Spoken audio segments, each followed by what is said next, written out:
On va poser la question, pourquoi est-ce que Yom Ha'atzmaut tombe pendant la période du Homer? A priori, le Homer, c'est une période triste, on n'a pas le droit d'écouter de la musique, de se raser, etc. Si c'est Dieu qui est bien derrière la création de l'État d'Israël, pourquoi est-ce qu'il a fait en sorte que ça tombe dans une période triste? Première réponse, à la base, l'Homer, c'est pas une période triste. Le Ramban nous dit que c'est comme des jours de Chol HaMoed. Pendant plus de 1500 ans où on est sur nos terres, au contraire, c'est une période de joie. C'est devenu une période triste seulement à l'époque de Rabbi Akiva, justement où le peuple part pour son plus grand exil. Et donc lorsque le peuple revient sur sa terre, et ça commence avec Yom Ha'atzmaut, c'est le signe que la période du Homer peut redevenir petit à petit ce qu'elle a toujours été, une période heureuse.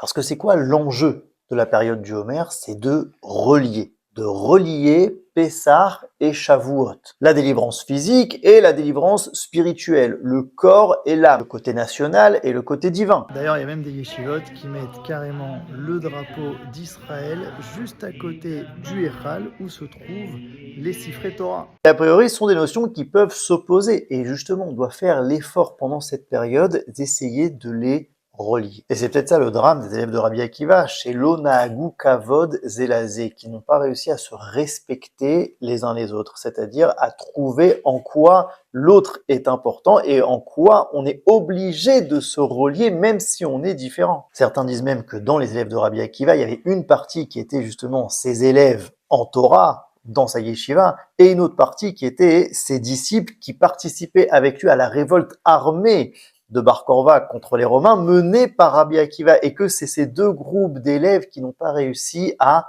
créer des liens, à l'inog kavod, à respecter, à trouver l'importance de chacun et à se relier. L'enjeu de Yom Ha'atzmaut et de Yom Yerushalayim, c'est de relier le peuple avec sa terre, de relier les différentes fractions de ce peuple en une seule nation, de relier le rêve et la réalité, de relier l'État à la Gdusha. Donc en vrai, il n'y a pas de meilleur jour que la période du Homer pour célébrer Yom Ha'atzmaut et Yom Yerushalayim. Ils sont des jours qui nous appellent finalement à créer des liens. Essayons comme on peut de répondre à cet appel.